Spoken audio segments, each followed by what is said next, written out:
Welcome everyone. Welcome to another episode of wealth talk by Vivekam. So ముందుగా మనం almost last week అంటే results గురించి మాట్లాడుకోకుండా, ఎందుకంటే వచ్చే వారం నుంచి రిజల్ట్స్ డిక్లేర్ చేస్తాయి. ఆల్రెడీ జిఎం బ్రూవరీస్ కొన్ని కంపెనీస్ కూడా ఆల్రెడీ డిక్లేర్ చేసాయి అనుకోండి. బట్ ఒక enough of a sample size రావడానికి we will wait one more week. వచ్చే వారం నుంచి ఐ మీన్ అట్లీస్ట్ ఒక నెల వరకు మనం ఎక్కువ వరకు results focus, company focus, overall earnings trends ఎలా ఉన్నాయి, అవి ఎలాగో మనం అడ్వాన్స్ ట్యాక్స్ కలెక్షన్స్లో చూస్తూ ఉన్నాం, చాలా పాజిటివ్గా ఉన్నాయి.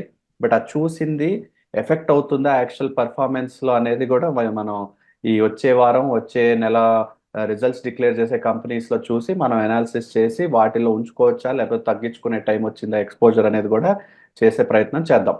సో దిస్ వీక్ అంటే ముందుగా మెయిన్గా వచ్చిన హెడ్లైన్స్ ఏంటంటే ఆర్బీఐ ఎంపీసీ కూడా మీట్ అయ్యి ఆ రిపో రేట్ని కూడా అన్చేంజ్డ్గానే పెట్టింది. అంటే there is no change in a stance. అదే ఇన్ఫ్లేషన్ కూడా ఏం పెరిగినట్టు ఏం కనిపించట్లేదు, అలాగే తగ్గలేదు కూడా.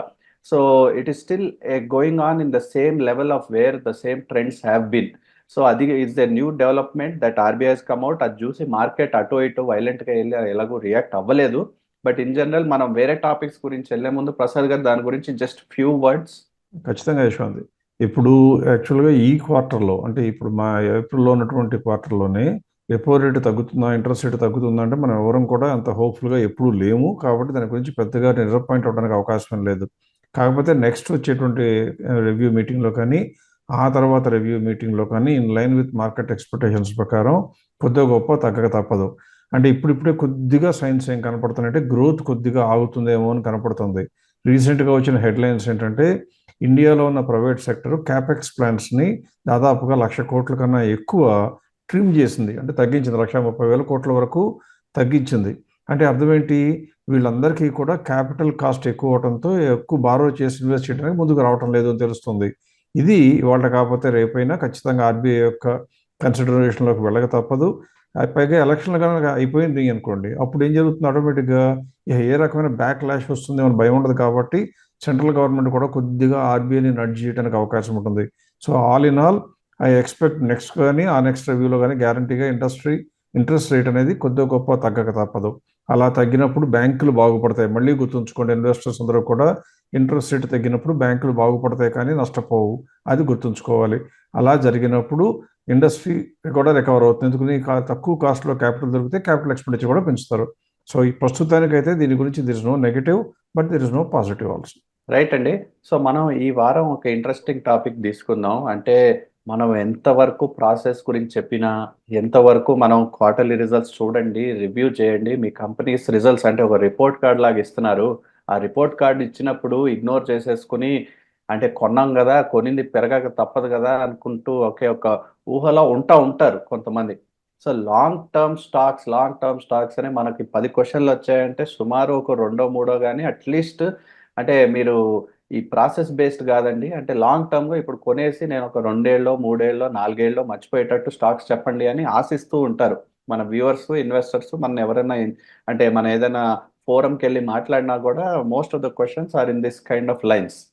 అంటే మనం చెప్తా ఉన్నాం, మీరు కూడా చెప్తా ఉన్నారు పీఈజీ అప్రోచ్ గురించి. పీఈజీ అంటే ఏంటి గురించి ఒకసారి మనం maybe a few months back కొంచెం అవుట్లైన్ చేసాం. But let's just get a refresher. అంటే ఫస్ట్ ఆఫ్ ఆల్ ఈ పీఈజీ అప్రోచ్ అంటే ఏంటి, అసలు పీఈజీ అంటే ఏంటి, అండ్ లాంగ్ టర్మ్ స్టాక్స్కి ఐడెంటిఫై చేసే కెపాసిటీ నిజంగా ఈజ్ ఇట్ వర్త్ వైల్? ఆ ఎక్సర్సైజ్ నిజంగానే ఫ్రూట్ఫుల్గా ఉందా, మనకి లాభం తెచ్చిపెట్టిందా, లేకపోతే ఎక్కువ శాతం వరకు నష్టాలే ఎక్కువ వచ్చాయా అని let's try to do a deeper focus so that investor and viewer కమ్యూనిటీకి కూడా అంటే ఆ లాంగ్ టర్మ్ స్టాక్స్ అలా ఫస్ట్ క్వశ్చన్ అది అవ్వకుండా లేదా అవ్వాలన్నా కూడా ఏం ఫ్యాక్టర్స్ కన్సిడర్ చేయాలి నేను యాజ్ ఎ ఇన్వెస్టర్, ఎటువంటి స్టాక్స్ వైపు చూడొచ్చు, ఎటువంటి స్టాక్స్ వైపు చూడకూడదు, అండ్ నా ఛాన్సెస్ ఆఫ్ సక్సెస్ ఏంటి, ఇవన్నీ తెలుసుకునే definitely they should ask these questions moving forward. So Prasad గారు దీని గురించి can you shed some light in to అంటే ఈ PG and more so analysis about long term hopes.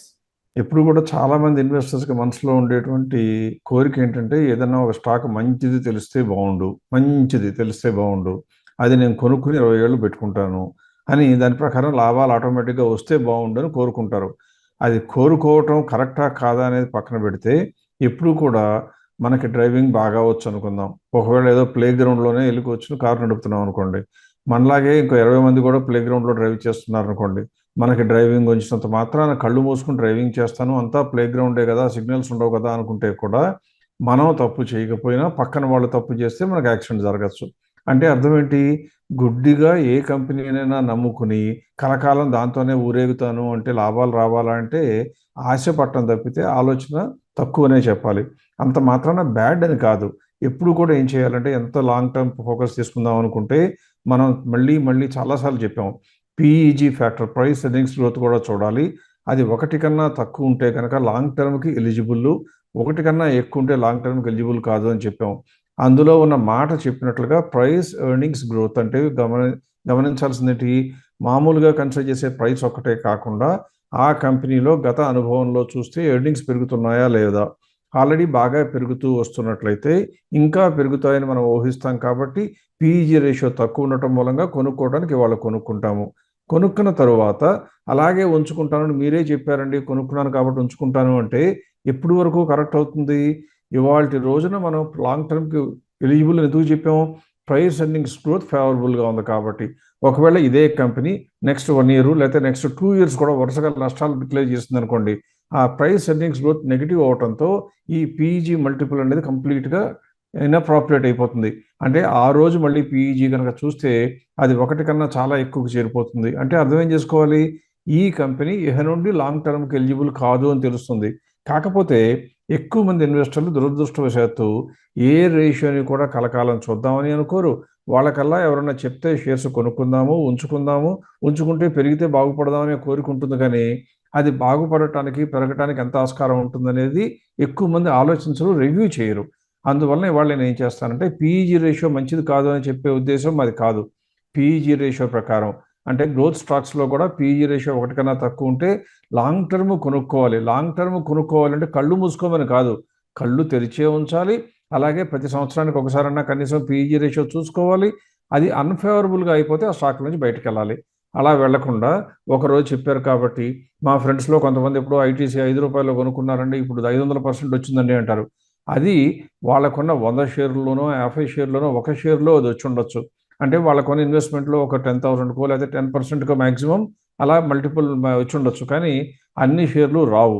అది మీకు నిరూపించడానికి నేను ఇవాళ ఏం చేద్దాం అనుకున్నానంటే, మనం పీఈజీ రేషియో ప్రకారం కూడా స్టాక్స్ని రికమెండ్ చేసి కూరుస్తూనే ఉంటాం. కాకపోతే ఇన్వెస్టర్స్కి ఎందుకు చెప్పము అంటే, మనం చేసే రీసెర్చ్లో దాదాపుగా 90% లేదా 95% వరకు కరెక్ట్గా చెప్పాలంటే ఇన్వెస్టర్ల యొక్క మైండ్ కన్నా పైనుంచి వెళ్ళిపోతూ ఉంటుంది. అంటే అర్థం కావటం ఒక్కొక్కసారి కష్టం అవుతుంది. అది వాళ్ళ తెలివితేటలను తక్కువ చేయడం కాదు, అనవసరపు ఇన్ఫర్మేషన్, మాకు తెలిసిన ఇన్ఫర్మేషన్ అంతా మీకు నెత్తిన వేద్దాం అనుకుంటే మిమ్మల్ని కన్ఫ్యూజ్ చేసిన వాళ్ళు అవుతాం. కాబట్టి మీకు ఎంతవరకు ఉపయోగం ఉంటుందో అంతవరకే ప్రవేశపెట్టి అంతవరకే మీకు ఇవ్వడానికి ప్రయత్నిస్తూ ఉంటాం. ఇవాళ నేను ఏం చేస్తున్నానంటే ఈ పీజీ రేషియోలో అంటే ఇవాళ కనుక మనం లాంగ్ టర్మ్కి ఎలిజిబుల్ అని కొనుక్కుంటున్నాము అంటే ఫ్యూచర్ మీద ఆశతో కొంటున్నాము. ఇదే పని 2004లోనో 2009లోనో 2012లోనో 15లోనో 18లోనో కూడా ఇదే పద్ధతి ప్రకారం చేసి ఉంటే మనకు మంచి లాభాలు వచ్చాయా లేదా అని చెక్ చేయాలి. అంటే ఎందుకు చెప్తున్నానంటే పీఈజీ రేషియో ప్రకారం చేసుకుంటే మంచిది. ఎప్పుడు దాన్ని కూడా కనీసం ఒక 6 నెలలకో సంవత్సరానికన్నా ఒకసారి రివ్యూ చేసుకుంటూ పోయినట్లయితే. అలా చేసుకోకపోతే ఏమవుతుందో చెప్తాను. ఒక్కొక్కసారి మీ అదృష్టం బాగుంటే, ఒక రకంగా చెప్పాలంటే మీకు అదృష్టం బాగుండి మీరు కొన్న రోజు నుంచి ఆ కంపెనీలు బాగా పెరిగినా తర్వాత కాలంలో విపరీతంగా పెరిగితే లాభాలు వస్తాయి. అప్పుడు మీ మనసులో పడిపోతుంది ఇదే మంచి అప్రోచ్ అని. అది మంచి అప్రోచ్ అనేది కారణం ఎప్పుడు కూడా కరెక్ట్ కాదు. లాంగ్ టర్మ్లో ఉండదలుచుకున్న వాళ్ళు సంవత్సరంలో ఒకసారన్నా పీఈ రేషియోలో మార్పు చేర్పులు వచ్చినామో చూస్తూ ఉండాలి. ఇప్పుడు అది మీకు ఎక్స్ప్లెయిన్ చేయడానికి వీలుగా ఒక ఎగ్జాంపుల్ తీసుకోబోతున్నాను. ఇప్పుడు స్క్రీన్ మీద ఉన్నటువంటి మీరు ఇమేజ్ని కనుక చూసినట్లయితే అందులో బై అండ్ హోల్డ్ చేస్తే నిఫ్టీలో ఎంత వచ్చింది, మ్యూచువల్ ఫండ్స్లో ఎంత వచ్చింది, అలాగే ఒక ప్రాసెస్ ప్రకారం చేస్తే ఎంత వచ్చిందో చెప్పబోయే ముందు కొన్న స్టాక్స్ కొనుక్కుని అలాగే ఉంచుకుంటే 20 సంవత్సరాలు ఉంచుకుంటేనో 15 సంవత్సరాలు ఉంచుకుంటేదో ఏదో చూపించే ప్రయత్నం చేస్తున్నాను. ఇక్కడ మీరు లెఫ్ట్ హ్యాండ్ సైడ్ ఉన్న విండోలో చూస్తే 2004 జూలై 2న మేము చేసింది ఏంటంటే ఆ రోజున 2004లో 20 సంవత్సరాల క్రితం ఆ జూలై 2న ఆ డేట్కి ఏం ప్రాముఖ్యం లేదు, ఏదో ఒక ర్యాండమ్ డేట్ చొప్పున తీసుకుంటడం జరిగింది. ఆ డేట్న ఏమేమి కంపెనీలు గ్రోత్లో ఉన్నాయి ఆ రోజుకున్నటువంటి వర్కింగ్స్ ప్రకారం అంటే ఫస్ట్ గ్రోత్లో ఉన్న కంపెనీలే కొనాలి. ఎందుకంటే పీఈ రేషియో కూడా relevant is only for growth companies. అలా ఉన్న కంపెనీ తీసుకుని అందులో పీఈ రేషియో మరి నెగిటివ్ ఉండకుండా 0.75 కన్నా ఎక్కువ లేకుండా ఉంటే ఎలిజిబుల్ టు బై, కాబట్టి ఆ కంపెనీస్నే లిస్ట్ చేసి చూపించమని అడిగాను. అలా స్క్రీన్లో మీరు చూస్తే 10 స్టాక్స్ కనపడినాయి. ఎందుకు 10 స్టాక్స్ అంటే ఏదో ఒక నెంబర్తో మొదలు పెట్టాలి కాబట్టి 10 స్టాక్స్ తీసుకుని ఒక్కొక్క దానిలో కనుక నేను ₹1,00,000 చొప్పున ఇన్వెస్ట్ చేసి ఇక గుడ్డిగా ఆ రోజుకి అన్ని కండిషన్స్ సాటిస్ఫై అయ్యాయి కదా, గ్రోత్లో ఉన్నాయి, పిఈ రేషియో తక్కువ ఉంది కాబట్టి ఇది కొనుక్కోవడానికి ధైర్యంగా కొనుక్కుంటానని కొనుక్కొని ఇన్వెస్ట్ ఎవరైనా ఉంటే ఇప్పుడు మీకు పైన స్క్రీన్లో కనపడుతున్నట్టుగా చూసినట్లయితే ఆయన పెట్టినటువంటి 10 షేర్లు ఒక్కొక్క షేర్లో ₹1,00,000 చొప్పున పెడితే అందులో 2 కంపెనీలు మీకు రెడ్ కలర్లో కనపడుతున్నాయి. ఏమేంటవి? వరుణ్ షిప్పింగ్ ఆ రోజున కొనుక్కున్నది 1939లో కొనుక్కుంటే 2015కి ఒకసారి క్లోజ్ చేయడం జరిగింది. కాబట్టి దానికి ఎంతకు వచ్చింది? 50,000గా ఉండి నష్టపోయాం. అలాగే కార్పొరేషన్ బ్యాంక్ అనేది మెర్జర్ అవటం మూలంగా వేరే బ్యాంక్లో కలిసిపోయింది. కానీ ఈ అనాలిసిస్లో చూస్తే 2020లో మెర్జర్ అవ్వకముందు వరకు ఉంది కాబట్టి ఆ రోజున ఉన్న ఆఖరిలో ఉన్న ప్రైస్ తీసుకుంటే ఆ కార్పొరేషన్ బ్యాంక్ కూడా తగ్గిపోయింది, 19,000కి వెళ్ళిపోయింది. అయినా కూడా ఒక్కొక్క కంపెనీలో ₹1,00,000 నేను ఇన్వెస్ట్ చేసి ఉంటే 2004లో ఇప్పటి వరకు అంటే ఏప్రిల్ 2 వరకు, ఈ రోజున 3-4 తారీఖులు ఇంకా నేను అప్డేట్ చేయలేదు కాబట్టి అప్పటి వరకు చూస్తే నేను పెట్టిన 10 లక్షలు 3,63,00,000 అయినాయి. అంటే ఎన్ని రెట్లు పెరిగాయి? విపరీతంగా పెరిగాయి. 10 లక్షలు 10 కోట్లు అవ్వలేదేమో కానీ 3,63,00,000 వరకు పెరిగాయి. ఇది చాలా మంచి గ్రోత్ అనుకుంటాం. అది ఇక్కడ మీకు కనపడుతుంది ఏంటంటే ఇక్కడ మీరు చూస్తే 19.96%గా కనపడుతుంది సిఏజిఆర్. అంటే మనం పెట్టిన 10 లక్షల్లో 2 కంపెనీలు కనుమరుగు అయిపోయినా కూడా 19.96% వచ్చింది. ఇప్పుడు అదే సమయంలో ప్రాసెస్తో కనుక ఫాలో అయి ఉంటే ఎంత వచ్చేదో కూడా చూడటానికి వీలుగా కింద ఒక అంకె వేయడం జరిగింది. దాని ప్రకారం చూస్తే కనుక ఈ 3,65,00,000 అయితేనే మనం బాగుంది అనుకుంటున్నామే, అక్కడ కనుక అయితే 83 కోట్లు అయ్యారు. 83 కోట్లు అంటే ప్రాసెస్కిను పీఈజీ అప్రోచ్కి తేడా ఏంటి? పీఈజీ అప్రోచ్లోనూ మంచిగా కనుక్కుంటాం, కానీ తర్వాత చూడటం మానివేస్తాం. 20 సంవత్సరాలు కళ్ళు మూసుకుంటాం, అంతా బాగుండాలని ఆశిస్తాం. రెండోది ప్రాసెస్లో ఏం చేస్తాం? కంటిన్యూస్గా మానిటర్ చేసుకుంటూ అవసరమైనప్పుడు మార్పులు చేర్పులు చేసుకుంటాం. అలా చేసుకుంటే 83 క్రోర్స్ అయిపోయింది. ఇది ఒక్కటే ఫేవరబుల్లా అంటే ఇంకొక డేట్ కూడా తీసుకుంటున్నాను. ఇప్పుడు మీరు స్క్రీన్ మీద ఫోకస్ చేస్తే 16th October 2009 సేమ్ పారామీటర్స్ ప్రకారం గ్రోత్ స్టాక్స్ తీసుకున్నాను. అలాగే ఆ రోజున పీఈ రేషియో 0.75 కన్నా తక్కువ ఉన్నాయి. మీరు కాలమ్స్లో కనుక చూస్తే పీఈజీ రేషియో అన్నీ కూడా 0.75, 0.5 కన్నా తక్కువే ఉన్నాయి. అంటే చాలా అట్రాక్టివ్గా కనపడుతున్నాయి ఆ రోజున. ఇందులో కనుక ఆ రోజున 10 లక్షలు పెడితే 2009లో అంటే ఇప్పటి వరకు దాదాపుగా 14-15 సంవత్సరాలు అయిపోయింది. చూస్తే అది 84 లక్షలైంది. 10 లక్షలల్లా 84 లక్షలు అంటే 8 టైమ్స్ కన్నా ఎక్కువ పెరిగింది. ఇంతకుముందు ఎగ్జాంపుల్లో 2004లో కొంటే 36 టైమ్స్, ఇక్కడ మనకి 88 టైమ్స్ దాకా పెరిగింది. అయితే ఎంత వచ్చింది సిఏజీఆర్? 15.86%. అంటే అర్థమేంటి? ఇది కూడా మాకు మంచిదే కదండి, బ్యాంకులతో పోలిస్తే లాభం, అన్నిటికీ లాభమే. మ్యూచువల్ ఫండ్స్లో కూడా చూస్తే 11% వచ్చింది కదండి అన్నారనుకోండి, కరెక్టే. కానీ ఇందులో కూడా చూస్తే మీకు 3 కంపెనీలు కనుమరుగైపోయాయి. ఏమిటవి? సింబాలి షుగర్స్ అనేది ఒకటి 2015లో డీలిస్ట్ అవటం ఏదో జరగటం మూలంగా 40,000 ఆగిపోయింది. అలాగే జేవిఎఫ్ ఇండస్ట్రీస్ అనేది దెబ్బతింటం మూలంగా మనం పెట్టిన ₹1,04,000 అయినట్టు కనపడుతుంది. పృథ్వీ అనేది ఒక కంపెనీ, అది కూడా ₹1,700 వెళ్ళిపోయి అది నష్టపోయాం.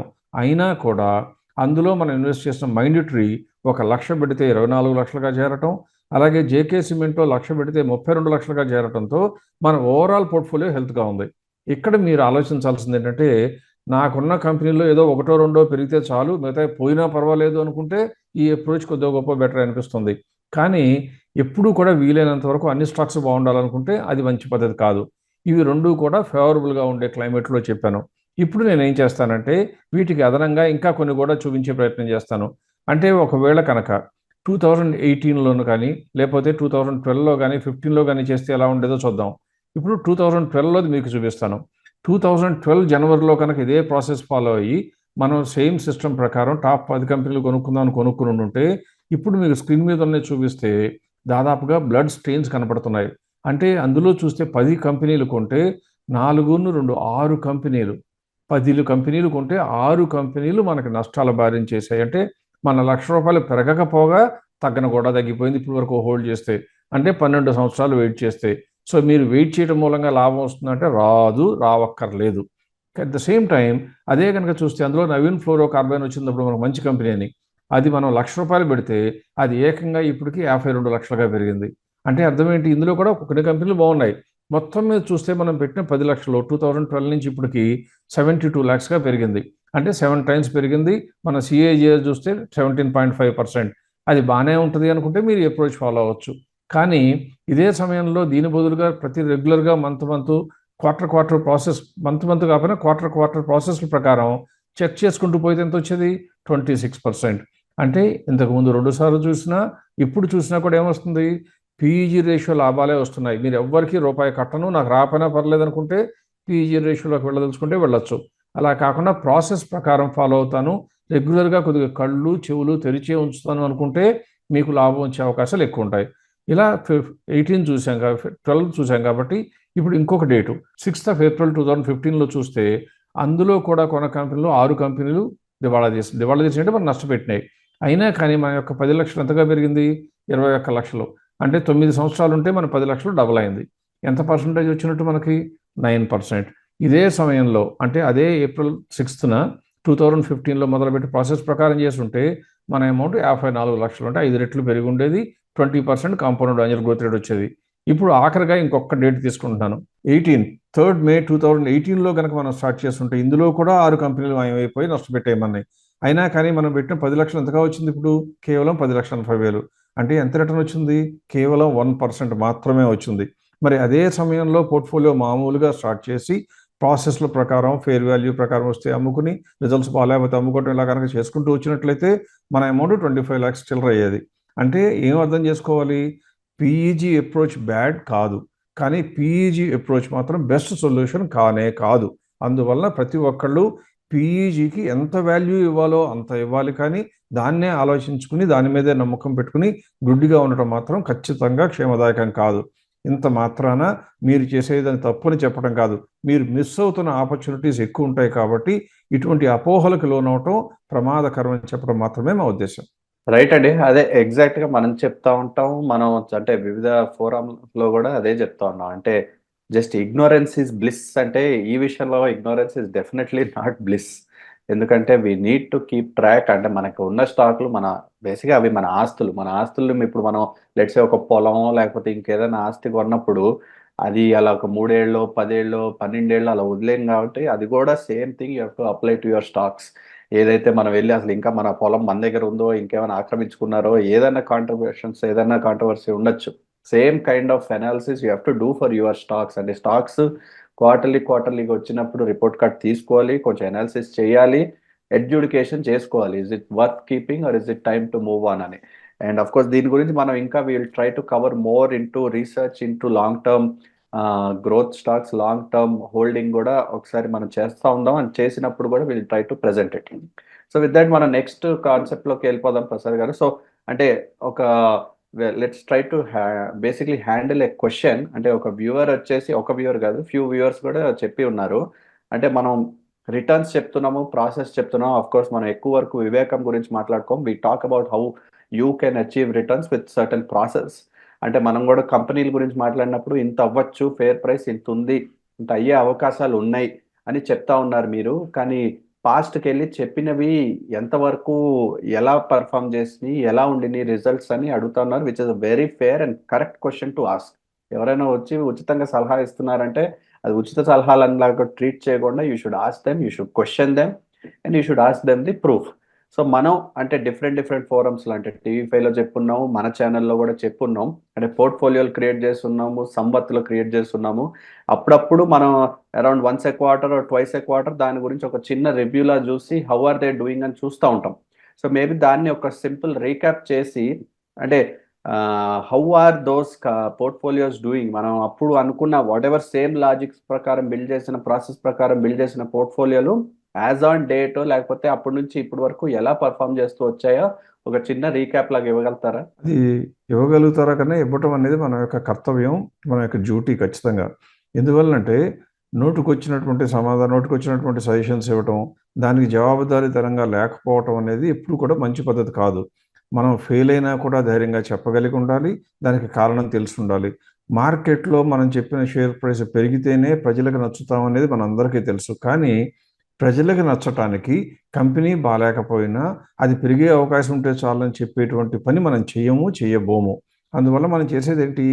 ఏ కంపెనీకైనా లాభాలు కనుక క్రమంగా పెరుగుతుంటే దాని యొక్క ధర, షేర్ ప్రైస్ మార్కెట్లో ఇవాళ కాకపోతే రేపైనా లేకపోతే నెక్స్ట్ ఇయర్ అన్నా పెరక్క తప్పదు అనే సిద్ధాంతాన్ని నమ్ముతుంటాం. అందువల్ల కంపెనీల షేర్ ప్రైస్ని ప్రొపెల్ చేసేది ఎప్పుడు కూడా దాని యొక్క ఆపరేటింగ్ పెర్ఫార్మెన్స్ నమ్మే వ్యక్తులు మనం. అలా చేసినప్పుడు మనం ఏం చేస్తామంటే మంచి కంపెనీ అనుకుని కొన్నా కూడా ఒకవేళ ఆ కంపెనీలో ఏదన్నా మనకి తెలియని హిడెన్ ఇన్ఫర్మేషన్, బ్యాడ్ ఇన్ఫర్మేషన్ నుండి తర్వాత బయటపడితే తగ్గిపోవచ్చు. అలా తగ్గిపోయినప్పుడు ఏమాత్రం మొహమాట పడకుండా, ఏమాత్రం సంకోచించకుండా మేము చెప్పినా, మేము చేసిన అంచనా తప్పింది అని చెప్పడానికి మనకు భయం ఉండదు, ఉండనవసరం లేదు. అందువల్ల ఒక్కసారి మనం ఏం చేస్తామంటే గడిచిన 1.5 year 2 yearsలో మనం రకరకాల వీడియోలు చేసాము. వేరు సందర్భాల్లో పోర్ట్ఫోలియోలు రికమెండ్ చేయడం జరిగింది. ఇక్కడ మళ్ళీ చెప్తున్నాను, ఎవరైనా సరే మనం స్టాక్స్ రికమెండ్ చేస్తుంటే ఎప్పుడు ఒక స్టాకే చెప్పడం జరగదు. ఎవరైనా టీవీ ఇంటర్వ్యూలో మనం అడిగేది ఒక స్టాక్ గురించి అడిగితే ఆ స్టాక్ మీద మనం ఒపీనియన్ చెప్తామేమో కానీ కొనుక్కోండి అని చెప్పేటప్పుడు మాత్రం ఎప్పుడు ఒక పోర్ట్ఫోలియోగా గ్రూప్ ఆఫ్ స్టాక్స్ చెప్పడం జరుగుతుంది. అంటే ఏం చేయాలి, మీరు కనుక ఇలా ప్రాసెస్ని ఫాలో అయ్యే మమ్మల్ని ఫాలో అవుతానో ఇన్వెస్ట్ చేసుకోవాలి అనుకుంటే పోర్ట్ఫోలియో మొత్తం కొనుక్కోవాలి. కానీ అందులో మళ్ళీ మీరు కొంత నాలెడ్జ్ ఉపయోగించి, కొంత తెలివితేటలు ఉపయోగించి అందులో కొనుక్కుంటాను అంటే దాన్ని సరైన అప్రోచ్ కింద చెప్పలేము. జవాబు చెప్పడానికి కూడా కష్టంగా ఉంటుంది. అందువల్ల ఇప్పుడు నేను ఏం చేస్తానంటే వాళ్ళ రోజు చాలా బ్రీఫ్గా గడిచిన సంవత్సర కాలంలో లేదా 1.5 year కాలంలో 9 సందర్భాల్లో మనం పోర్ట్ఫోలియోలు ఇన్వెస్టర్లకు పరిచయం చేయడం జరిగింది. అది TV5లో అయి ఉండొచ్చు, లేదా సంవత్లో దీపావళి సెషన్గా అయి ఉండొచ్చు, న్యూ ఇయర్ టైంలో అయి ఉండొచ్చు, లేదా ఒక్కొక్కసారి మన వెల్త్ టాక్ వీడియోలో అయినా అయి ఉండొచ్చు. వీటన్నిటిలో చెప్పినటువంటి స్టాక్స్ వివిధ సందర్భాల్లో చెప్పినవన్నీ కూడా తీసుకుని వాటి యొక్క తీరు ఆ రోజు నుండి ఇప్పటి వరకు అయ్యే హోల్డ్ చేస్తున్నట్లయితే, అంటే క్లియర్గా చెప్తున్నాను, ప్రాసెస్ని కాదు, మేము చెప్పిన ప్రాసెస్లో లాగానే మీరు మొదలు పెడతారు. కానీ ఆ తర్వాత మేము చెప్పినప్పుడు అమ్మకుండా ఇప్పుడు దాకా ఉంచుకునేవాడు కేటగిరీ. ఎందుకంటే ఎక్కువ మంది ఇన్వెస్టర్లు ఏంటంటే కొనుక్కుంటే అట్టే పెట్టుకుంటూ ఉంటారు. కానీ మా దగ్గర ఉన్న ఇన్వెస్టర్లు ఏం చేస్తారు, మనకి ప్రాసెస్ ఫాలో అవుతుంటే ఫెయిర్ ప్రైస్ వస్తే అమ్మేమని చెప్తాం కాబట్టి అమ్ముతారు. అలా కాకుండా ఎవరైతే కేవలం టీవీలో విని అవే కొనుక్కుని ఇప్పటి వరకు అట్టే పెట్టుకుని ఉంటారో వాళ్ళకి రిటర్న్స్ ఎలా వచ్చినాయో ఇదే సమయంలో, అంటే ఆ రోజు నుంచి ఈ రోజు వరకు నిఫ్టీలో ఎంత వచ్చినాయో కూడా చూపించే ప్రయత్నం చేస్తాను. ఎందుకు అంటే మన యొక్క జయం ఎప్పుడు నిఫ్టీ కన్నా లాభం ఎక్కువ సంపాదిస్తే ఇన్వెస్టర్లు విపరీతమైన వెల్దీ పీపుల్ అవుతారు. ఎలా అవుతారు, నిఫ్టీ దాదాపుగా 12 నుంచి 15% వరకు CAGR ఇస్తుంది సంవత్సరానికి. మీ కనుక దానికన్నా 3-4% కనుక ఎక్కువ వచ్చినాయి అంటే మీ డబ్బు ప్రతి ₹1,00,000 పెడితే 25 ఏళ్లలో ₹1,00,00,000గా రూపాంతరం చెందుతుంది. అంటే 100 బ్యాగర్ అవుతుంది. కాబట్టి 20% అనేది చాలా ఇంపార్టెంట్ అని చెప్తా వస్తాం. అందువలన మీరు నిఫ్టీ కన్నా మెరుగైన రిటర్న్ సంపాదించాలని జయం పెట్టుకోవాలి. ఇప్పుడు ఒకసారి మీరు స్క్రీన్ మీద కనుక మీరు చూసినట్లయితే ఇవాళ అంటే 5th April 2024 వీడియో చేసిన టైము 10:44లో చేశాం కాబట్టి అప్పుడున్న స్నాప్షాట్ అంతా కూడా క్యాప్చర్ చేసి పెట్టడం జరిగింది. అందులో మొట్టమొదటి పోర్ట్ఫోలియో సమ్మర్ 2079లో పెట్టినటువంటి పోర్ట్ఫోలియో ప్రకారం చూస్తే అప్పటి నుంచి ఇప్పటి వరకు పోర్ట్ఫోలియో యొక్క రిటర్న్స్ 67.98% వచ్చాయి. ఇక్కడ మీలో కొంతమందికి అనుమానం రావచ్చు, కొంతమందికి సంశయం రావచ్చు, ఏమని నిజంగా చెప్పారా ఇప్పుడు చెప్తున్నారా అని. అదృష్టవశాత్తు వీటన్నిటికీ సాక్ష్యాలు ఉంటాయి కాబట్టి యూట్యూబ్లో వెళ్ళిపోయినా మీరు 2079లో ఏం చెప్పబడినాయో చూస్తే పోర్ట్ఫోలియో మొత్తం కనబడుతుంది. అలా కనుక మీరు చూసినట్లయితే సమ్మర్ 2017లో ఉన్న పోర్ట్ఫోలియో ఇప్పుడు మీకు స్క్రీన్ మీద కనబడుతుంది. ఈ స్క్రీన్ మీద చూసినట్లయితే ఆ రోజు నుండి చెప్పిన 10 కంపెనీలు కలిపి ₹10,03,000 పెడితే ఇప్పుడు వాటి యొక్క వాల్యూ ఎంత అయిపోయింది, 16,87,000. అంటే అబ్సల్యూట్గా చూస్తే ఎంత పర్సెంటేజ్ లాభం వచ్చింది, 68% లాభం వచ్చింది. అందులో రకరకాల కంపెనీలు, ఒక కంపెనీ అయితే కోటక్ బ్యాంక్లో మనం చెప్పిన తర్వాత నష్టం కూడా వచ్చింది. నష్టం రావడం చాలా సాధారణం. అలాగే డెల్టా కార్ప్ అయితే ఏకంగా 43% లాస్ సంపాదించి పెట్టింది. అయినా కూడా టోటల్ పోర్ట్ఫోలియో కొనుక్కున్న వాళ్ళకి ఏం జరిగింది, ఇప్పటి వరకు 68% పెరిగింది. అంటే దాని మూలంగా తెలుసుకోవాల్సింది ఏంటి, అదే సమయంలో నిఫ్టీ ఎంత పెరిగిందో చూస్తే కేవలం 27.99 28% పెరిగింది. అంటే నిఫ్టీ కన్నా ఈ సంవత్సరంలో ఆ పోర్ట్ఫోలియో కొనుక్కున్న వాళ్ళకంటే 2023 సెప్టెంబర్లో అక్టోబర్ దీపావళి రోజున కొనుక్కున్న వాళ్ళకి 68% వస్తే నిఫ్టీ కొనుక్కున్న వాళ్ళకి 28%. అంటే ఈ పోర్ట్ఫోలియో వరకు చూస్తే మాత్రం దానికన్నా మనకు బాగానే వచ్చింది. సెకండ్ పోర్ట్ఫోలియో కనుక చూసినట్లయితే October 29 మన వెల్త్ టాక్ వీడియోలో October 29 of 2023 ప్రాబబ్లీ అప్పుడు మనం రికమెండ్ చేసిన స్టాక్స్ ఎన్నో చూస్తే October 29 నుంచి ఇప్పటి వరకు కనుక చూసినట్లయితే అందులో 5 స్టాక్లు మనం రికమెండ్ చేయడం జరిగింది. అది మీ స్క్రీన్ మీద కనబడుతుంది. 5 షేర్లు కలిపి మనం ₹5,00,000 దాదాపుగా 4,97,995 ఇన్వెస్ట్ చేస్తే దాని యొక్క వాల్యూ 8,58,000 అయింది. అంటే ఎంత పర్సెంటేజ్ పెరిగింది, 72.46% పెరిగింది. అదే టైంలో ఇండెక్స్ ఎంత పెరిగిందండి, దాదాపుగా 26.46. ఇది అక్టోబర్ 29, 23 అవ్వచ్చు, లేదా కొద్దిగా అటు ఇటు అవ్వచ్చు, కానీ మొత్తం మీద చెప్పిన డేట్లు కరెక్ట్గా డేట్ ముఖ్యం కాదు, ప్రాసెస్ దాని యొక్క ఎఫెక్టివ్నెస్ ముఖ్యం. అలా రెండవ పోర్ట్ఫోలియో వచ్చింది. దాని తర్వాత నవంబర్ 18, 2023 అయి ఉండాలి. ఆ సంవత్సరంలో పోర్ట్ఫోలియో ఇచ్చిన దానికి చూస్తే ఇండెక్స్ ఏమో 22.87% పెరిగితే మన పోర్ట్ఫోలియో 40% పెరిగిందని చెప్పడం జరిగింది. యాక్చువల్గా గుజరాత్ హెవీ కెమికల్స్లో రైట్స్ రావడం, ఆ రైట్స్ వచ్చినవి కూడా లిస్ట్ అవ్వడం జరిగింది. అవి తీసుకోలేదు కాబట్టి తక్కువ కనపడుతుంది, కానీ లేకపోతే ఇది కూడా దాదాపుగా 50% వరకు లాభం వచ్చింది, సంపాదించి పెట్టింది అనమాట.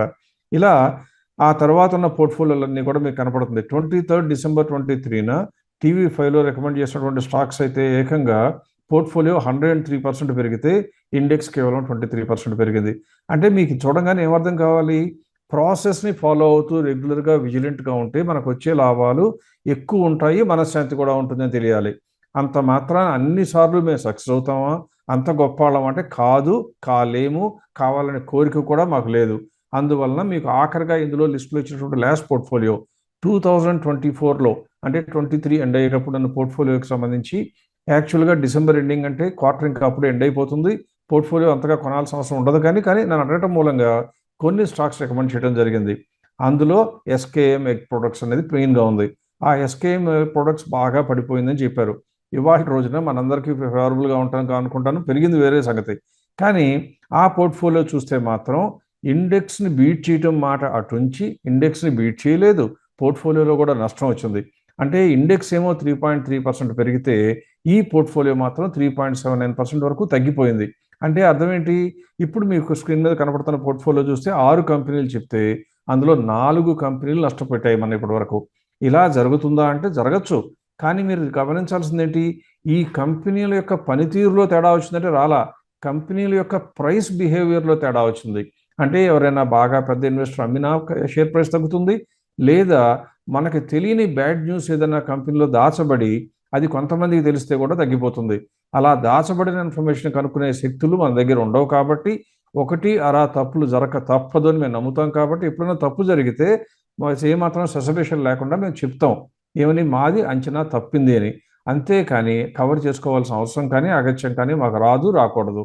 అందువల్ల కంపెనీల యొక్క పనితీరు ఆధారంగా చేసుకుని ప్రాసెస్ల మీద నమ్మకం పెట్టుకుంటే లాభాలు ఇప్పుడు మీరున్న పోర్ట్ఫోలియోలో 9లో 8 సార్లు ఇండెక్స్ కన్నా సిగ్నిఫికెంట్గా ఇంప్రూవ్మెంట్ వచ్చింది అంటే మీకు వెంటనే స్ఫురించాల్సింది ఏంటంటే, ఇహ నుండైనా నా స్టాకుల్ని ప్రాసెస్ ప్రకారం హ్యాండిల్ చేసుకుంటే ఇండెక్స్ని తేలిగ్గా బీట్ చేయగలను, నేను కూడా కోటీశ్వర్ల పక్కన స్థానం సంపాదించగలను, చిన్న పెట్టుబడితో స్టార్ట్ చేసాను తెలియాలి. అది మా ఉద్దేశం. అందువలన స్టాక్ మార్కెట్ అనేది గుడ్డిగా చేసే గేమ్ కాదు. మీకు తెలిసిన కంపెనీనో మీరు విన్న కంపెనీనో కొనుక్కుని PEG రేషియో ప్రకారం లాంగ్ టర్మ్ ఉంచుకుంటాను అంటే ఊరికే గుడ్డిగా ఉండటం మంచిది కాదు. అలాగే షార్ట్ టర్మ్ అన్నారు కదని రోజు ట్రేడ్ చేయటం అంతకన్నా ప్రమాదం. రోజు ట్రేడ్ చేయకూడదు, పొరపాటున కూడా స్పెక్యులేషన్ చేయకూడదు.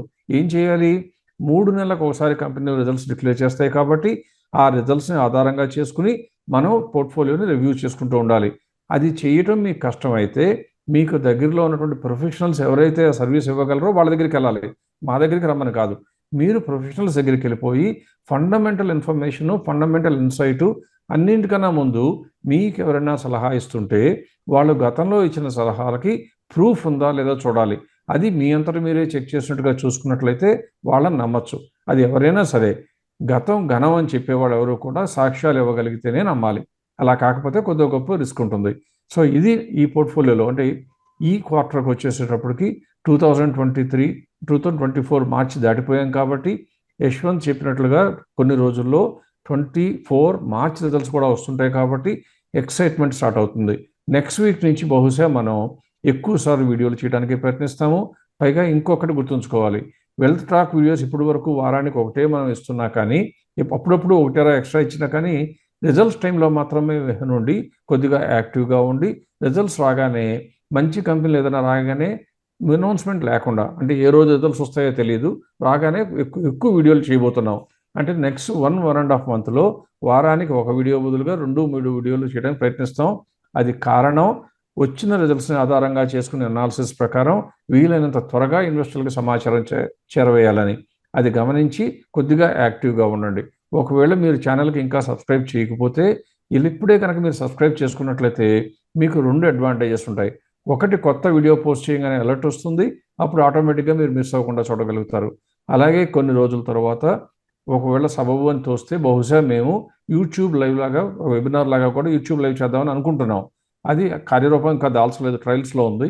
అలా గనక జరిగితే సబ్స్క్రైబర్లందరికీ కూడా ఉచితంగా ఉంటుంది కాబట్టి వారందరూ ఒక నయా పైసా ఖర్చు లేకుండా లైవ్ వీడియో కూడా చూడడానికి అవకాశం వస్తుంది. కాబట్టి దయచేసి మీరు కనుక ఆల్రెడీ సబ్స్క్రైబ్ చేయకపోతే చేయండి. మీ ఫ్రెండ్స్ను కూడా వీలైనంత వరకు సబ్స్క్రైబ్ చేసి చేయమని ఎంకరేజ్ చేయండి. రైట్ అండి. I think you explain and summarised it perfectly. దాంతో మనం వీ కెన్ కంక్లూడ్. సో వచ్చే వారం let us catch up again. వచ్చే వారం నుంచి ప్రసాద్ గారు చెప్పినట్టు, నేను చెప్పినట్టుగా రిజల్ట్స్ని ఫోకస్లో పెట్టుకుని అట్లీస్ట్ ఒక నెల మాత్రం we will definitely focus on these results. So I'm gearing and looking forward to meeting you again next week. Thank you.